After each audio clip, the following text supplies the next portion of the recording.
Selamat datang saudara-saudari. Ya.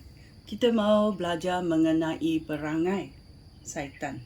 Ya, dahulu syaitan dipanggil Lucifer. Dia adalah malaikat yang sangat tinggi. Ya, dia memerintah, diberi oleh Allah memerintah banyak benda. Ya, tetapi Lucifer berkata, saya mau menjadi Tuhan. Ya. Oleh itu Tuhan telah menghalangnya keluar daripada syurga. Ya. Oleh itu syaitan sangat mendendam.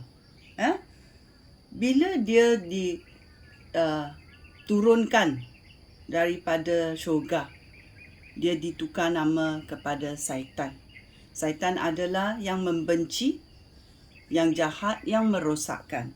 Ya. Oleh itu syaitan menjadi musuh kita. Mengapa dia menjadi musuh kita? Syaitan menjadi musuh kita kerana kita juga dicipta oleh Tuhan. Tetapi bila kita memberontak, Tuhan menyediakan penyelamat, iaitu anaknya sendiri, Yesus Kristus, untuk menebus dosa kita. Tetapi ia tidak menebus dosa syaitan. Oleh itu syaitan sangat benci kepada manusia. Ya, dan syaitan cemburu akan hak manusia, warisan kita, kerana kita boleh kembali kepada Tuhan. Oleh itu kita mesti kenal siapa musuh kita, mengapa dia sangat benci kepada kita manusia. So kita belajar perangai syaitan, taktik syaitan. Dia datang hanya untuk membunuh, mencuri dan merosakkan. Ya, itulah kita mesti belajar apa kemahiran syaitan itu. Dalam 2 Korintius babak 10 ayat 4, dia berkata,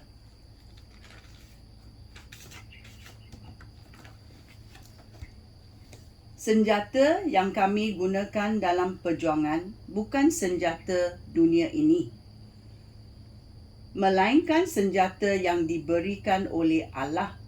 Dengan senjata itu kami boleh menghancurkan pertahanan musuh.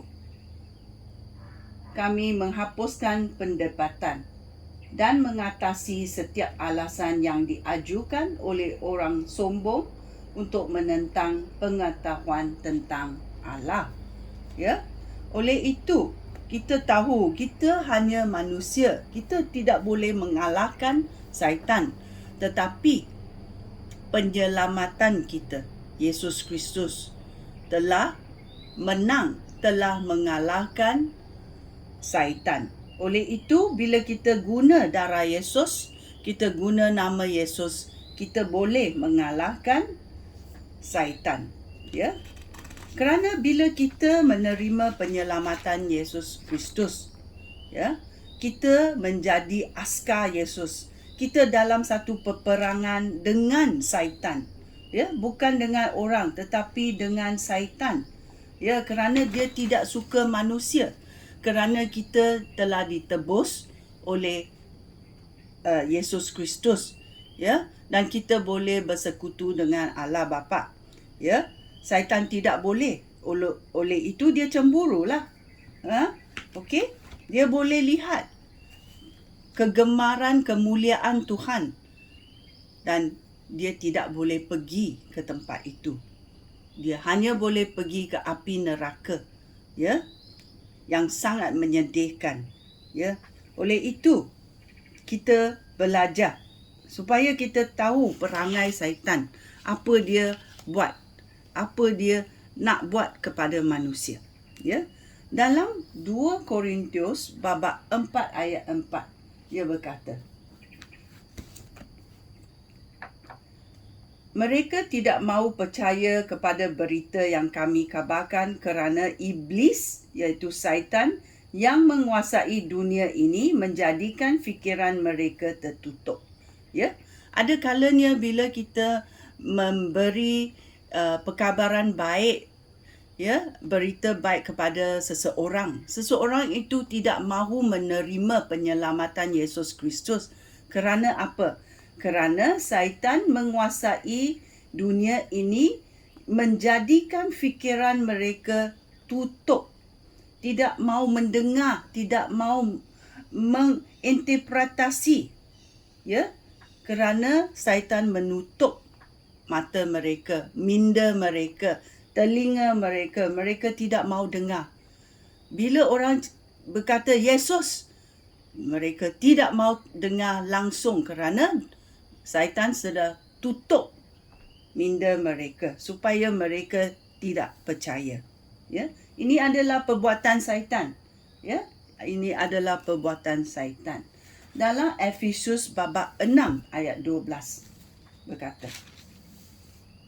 ya, hal itu demikian kerana kita tidak berjuang melawan manusia, tetapi melawan segala kuasa jahat di angkasa, iaitu roh-roh yang berkuasa dan yang memerintah zaman yang gelap ini. Ya, adanya roh-roh di angkasa, roh jahat di angkasa yang berkuasa, ya, yang boleh mempengaruhi minda manusia, ya, supaya mereka tidak percaya kepada penyelamatan Yesus Kristus. Oleh itu kita mesti kabarkanlah, kerana syaitan adalah jahat, jahanam. Dia hancur, dia tidak mau sebarangan yang baik dalam hidup manusia. Kerana kita tahu dalam Yohanes babak 10 ayat 10, syaitan datang untuk mencuri, ya, untuk membunuh dan menghancurkan. Ya, ini adalah kerja-kerja syaitan. Ya, dan dia juga tidak suka kepada Yesus Kristus, kerana Yesus Kristus menebus manusia supaya dosa manusia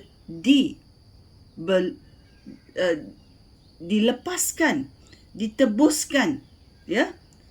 Dalam 1 Yohanes babak 3 ayat 8. 1 Yohanes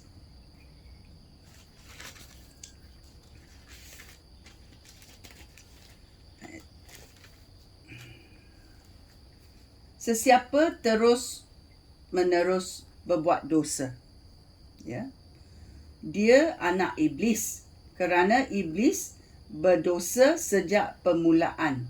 Justru untuk hal inilah anak Allah datang bagi memusnahkan pekerjaan iblis, iaitu kita tahu pekerjaan terutama syaitan adalah datang untuk memusnahkan, ya, memusnahkan kita manusia.